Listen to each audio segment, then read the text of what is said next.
আসসালামু আলাইকুম রহমতুল্লাহ। Home tutor একাডেমিতে তোমাদের জানাই স্বাগত। আশা করি তোমরা ভালো আছো। আজ আমি তোমাদের সাথে আলোচনা করব নবম শ্রেণী গণিত পঞ্চম অধ্যায় বাস্তব সমস্যা সমাধানে সহ সমীকরণ নিয়ে।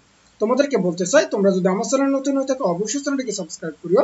তাহলে আজকে আমাদের মূল আলোচনার বিষয় হচ্ছে এই দুই চলক বিশিষ্ট সরল সহ সমীকরণ সমাধানের পদ্ধতি নিয়ে। তোমরা যদি আমার আগের ভিডিওগুলো দেখতে চাও আমি ডিসক্রিপশনে লিংক দিয়ে দেবো, তোমরা চাইলে সেখান থেকে দেখতে পারো। তাহলে এখানে আমাদেরকে কি বলতেছে যে আমরা প্রধানত জ্যামিতিক ও বীজগাণিতিক এই দুই পদ্ধতিতেই দুই চলক বিশিষ্ট সরল সহ সমীকরণ সমাধান করতে পারি।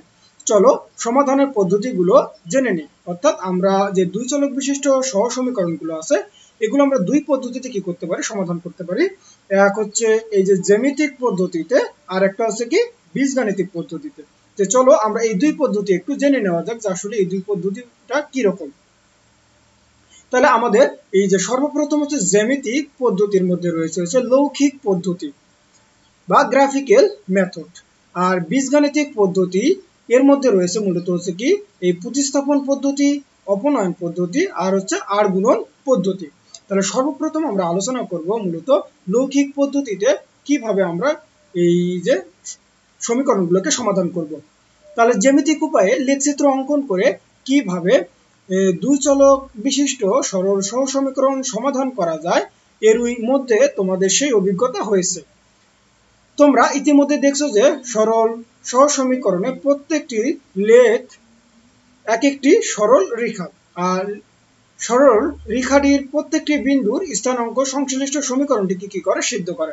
তাই কোন সরল সমীকরণের লেখ নির্দিষ্ট করতে দুই বা ততোধিক বিন্দুর স্থানাঙ্ক আবশ্যক।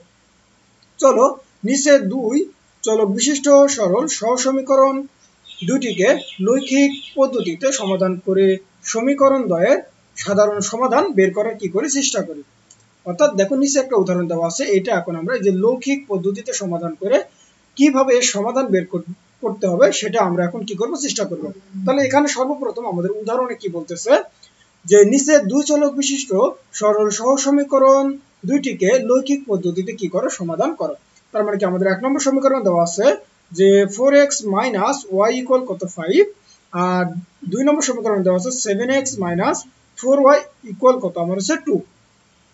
তাহলে আমাদের সর্বপ্রথম দেখতে হবে যে আসলে এই দুটো সমীকরণ আমাদের সমাধান যোগ্য কিনা। তাহলে এই সমাধান যোগ্য কিনা এটার জন্য আমাদের কিছু শর্ত দেওয়া ছিল, যেমন শর্তগুলো এই যে এখানে দেওয়া আছে যে কিরকম, যে এই যে মনে করো দেখো যে x এর সহগদ্বয়ের অনুপাত অর্থাৎ a1/a2 আর y এর সহগদ্বয়ের অনুপাত অর্থাৎ হচ্ছে b1/b2 যদি নট ইকুয়াল হয় তাহলে তারা কি করবে, পরস্পরকে ছেদ করবে এবং তারা কি হবে, সামঞ্জস্য হবে এবং একটি মাত্র কি থাকবে, সমাধান থাকবে। তাহলে দেখো এই জিনিসটাই এখানে আছে যে তোমার এখানে এই যে a1 বলতেছে x এর সহগ কত আমার হচ্ছে এই যে অর্থাৎ a1/a2 সমান সমান তোমার হচ্ছে কত b1 বাই হচ্ছে কত b2, অর্থাৎ a1 এর মান হচ্ছে কত আমার 4, তার মানে এখানে লিখতে পারবো যে 4 বাই হচ্ছে a2 এর মান কত হচ্ছে 7, তার মানে কি 4 বাই কত 7। এই যে তারপরে হচ্ছে আমরা কি এই যে মাইনাস কত আমার হচ্ছে y এর সহগ কত এখানে 1, তার মানে -1 বাই হচ্ছে আমার কত -4, তার মানে এখান থেকে মাইনাস মাইনাস আমার কাটা। তার মানে দেখো তো এখানে 4/7 আর 1/4 কি সমান হতে পারে, অবশ্যই না, তার মানে এটা হচ্ছে নট ইকুয়াল, তার মানে এটা কি হবে, নট ইকুয়াল। তার মানে এইরকম যদি আমার x এর সহগদ্বয়ের অনুপাত এবং y এর সহগদ্বয়ের অনুপাত যদি নট ইকুয়াল হয় তার মানে আমার কি হবে, সেটা সমাধান যোগ্য। তার মানে এটা এখানে বলতেছে দেখো যে 4/7 নট ইকুয়াল 1/4, তার মানে এই দুটো কখনো কি হতে পারে না, সমান হতে পারে না। তার মানে সমীকরণ জোট সামঞ্জস্য এবং কি একটি মাত্র সমাধান আছে, যেটা আমাদের কিন্তু সত্ত্বেও কিন্তু এটাই বলা ছিল যে নট ইকুয়াল হলে মূলত সেটা সামঞ্জস্য হবে এবং একটি মাত্র কি থাকবে, আমার সমাধান থাকবে। তাহলে যেহেতু এর একটি মাত্র সমাধান আছে তার মানে আমরা এটাকে কি করতে পারবো, সমাধান করতে পারবো।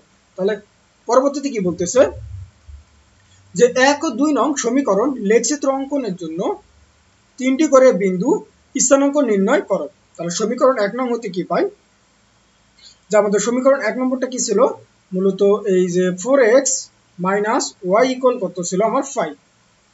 তার মানে এটাকে যদি আমরা লিখি একটু যে 4x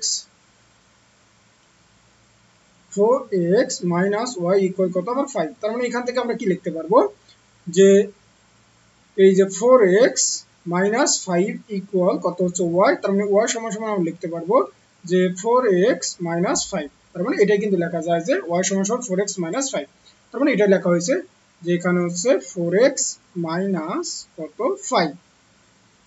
তাহলে এইবার আমরা x এর বিভিন্ন মানের জন্য কি করব, y এর মান নির্ণয় করব। তাহলে আমরা যদি এই সমীকরণটাতে x সমান সমান 2 বসালে তাহলে y এর মান আমার কত আসবে, অর্থাৎ এখানে আমরা কত বসাবো, x সমান সমান 2, অর্থাৎ x সমান সমান 2 হলে কি হবে, y সমান সমান তার মানে 4 গুণন 2 মাইনাস কত 5, তার মানে কত হবে 4 দুগুণে 8 মাইনাস 5, তার মানে কত হবে আমার 3। তার মানে y এর মান কত হবে 3 হবে। তার মানে এখানে কত বসবে আমাদের 3। এবার বলতেছে যে x এর মান কত বসালে মূলত এখানে কত হবে আমার 7 হবে। তার মানে এটাকে আমরা কিভাবে নির্ণয় করতে পারি, তাহলে এটাকে আমরা নির্ণয় করব এবার যে x এর মান কত বসালে y এর মান কত হবে 7। তার মানে কি 7 সমান সমান এই যে 4x মাইনাস কত 5।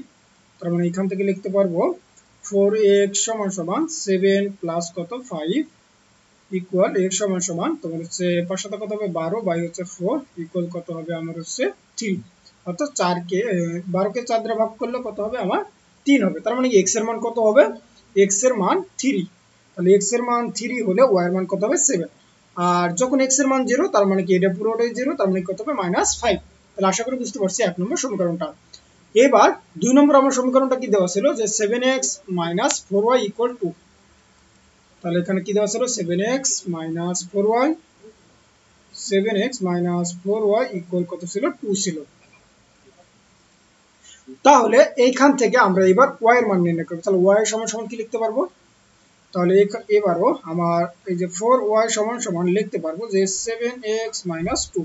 তাহলে এখান থেকে y সমান সমান লিখতে পারবো 7x - 2 বাই কত আমার হচ্ছে 4। তার মানে y সমান সমান কত লিখতে পারবো 7x - 2 বাই 4। দেখো সেটাই এখানে লেখা আছে যে এই যে 7x - 2 বাই কত 4। এইবার এই সমীকরণে x এর মান কত বসালে এখানে 3 হবে, তার মানে আমরা y সমান সমান কত বসাবো 3 বসাবো। তাহলে এই সমীকরণে আমরা যদি y সমান সমান 3 বসাই তাহলে আমাদের কত আসবে, তাহলে এখানে 3 এই যে 7x, তাহলে 7x - 2 বাই কত 4, তার মানে কত হবে 3 4 12 সমান সমান 7x মাইনাস কত 2। এখান থেকে 7x সমান সমান লেখা যাবে 12 মাইনাস 2 সরি প্লাস 2, তার মানে 14। 14 কে 7 দ্বারা ভাগ করলে কত হবে আমার 2 হবে। তার মানে x সমান সমান কত, x সমান সমান 2 বসালেই মূলত হচ্ছে y আমার কত আসবে 3 আসবে। তার মানে এখানে কত বসাবো, x সমান সমান 2 বসাবো। এইবার এই সমীকরণে x সমান সমান -2 বসালে কত হবে সেটা আমাকে হিসাব করতে হবে। তাহলে এইবার এই সমীকরণে কত বসাবো -2। তাহলে যদি -2 বসাই তাহলে y কত হবে, তার মানে 7 ইনটু হচ্ছে -2 বাই কত হচ্ছে 4। তার মানে মাইনাস কত 7 দুগুণে 14 -2 বাই হচ্ছে কত 4। তার মানে -14 আর -2 করলে কত হবে -16 বাই কত হচ্ছে 4। তার মানে কত কাটাকাটি করলে হবে কত 4 -4। তার মানে আমরা কত পাবো এখানে, x এর মান -2 হলে y এর মান হবে আমার -4। এইবার 6 হলে y এর মান কত হবে, তাহলে এইবার আমরা এই সমীকরণটাতে x সমান সমান কত বসাবো 6 বসাবো। তাহলে 6 যদি বসাই তাহলে y সমান সমান কত হবে আমার এই যে 7 গুণন 6 -2 বাই কত হচ্ছে আমার 4। তার মানে এবার 7 দ্বারা যদি আমরা এই 6 কে গুণ করি তার মানে কত হবে 6 7 42, 42 থেকে আমরা কত বাদ দেব 42 মাইনাস কত 2 বাই হচ্ছে কত 4। তার মানে আমরা যদি বাদ দেই 40 বাই কত হবে 4, তার মানে কত হবে আমার 10 হবে। তাহলে এখানে আমাদের কত আসবে 10। তাহলে 6 হলে আমাদের কত আসবে 10 হবে। এইবার এই বিন্দুগুলোকে আমাকে কি করতে হবে, গ্রাফ পেপারে কি করব আমরা এবার বসাবো। তাহলে গ্রাফ পেপারে বসানোর জন্য আমাদেরকে কি করতে হবে, এই যে কি এখন কি বলতেছে যে বিন্দুগুলো পাশে গ্রাফ কাগজে বসিয়ে সরলরেখা দুটি আঁকো। তাহলে লেখচিত্র থেকে দেখা যায়, অর্থাৎ আমরা যদি এইবার গ্রাফ পেপারে যদি এগুলো আঁকি, অর্থাৎ সর্বপ্রথম আমাদের যে বিন্দুগুলো দেওয়া ছিল এখানে যেমন হচ্ছে 2 3 আর 3 7, 2 3 বলতে কতটুকুকে বোঝাচ্ছে, তাহলে 2 অর্থাৎ এই বরাবর তুমি হচ্ছে 2 ঘর যাবে, অর্থাৎ 1 2 আর উপর হচ্ছে 3 1 2 3, অর্থাৎ এই যে এই বিন্দুটাই মূলত হচ্ছে 2 3। আবার হচ্ছে তোমার এই কত ছিল আমাদের 2 3, তারপরে আমাদের হচ্ছে কত ছিল 3 7। তার মানে 3 বলতে হচ্ছে এই বরাবর কত 1 2 3 আর উপর হচ্ছে 7 যাইতে হবে, তাহলে 5 6 7, অর্থাৎ এটা হচ্ছে কত আমার 3 7। তারপরে আমাদের কত ছিল এই যে 0 -5, 0 বলতে হচ্ছে এই যে y অক্ষের উপর হচ্ছে x এর মান 0, তার মানে কি 0, আর -5 বলতে হচ্ছে তোমার হচ্ছে কোন দিকে, নিচের দিকে আবার 5 হবে, তার মানে 1 2 3 4 5, অর্থাৎ এটাই হবে আমার কত 0 -5। একই ভাবে আমরা 2 নম্বর সমীকরণে কি ছিল, 2 নম্বর সমীকরণটার দিকে যদি একটু তাকাই, তার মানে কত ছিল যে 2 3 -2 -4 6, কত ছিল আমার 10 ছিল।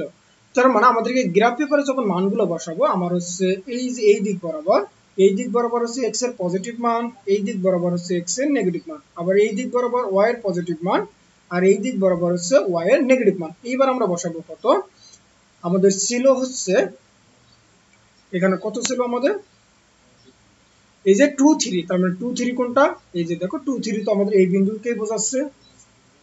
তারপরে আমাদের ছিল হচ্ছে -2 -4, অর্থাৎ -2 বলতে হচ্ছে আমার বাম দিকে 2 ঘর যাইতে হবে, 1 2, আর 4 মানে হচ্ছে নিচের দিকে 4 ঘর, 1 2 3 4, অর্থাৎ এই বিন্দুকে বোঝাচ্ছে।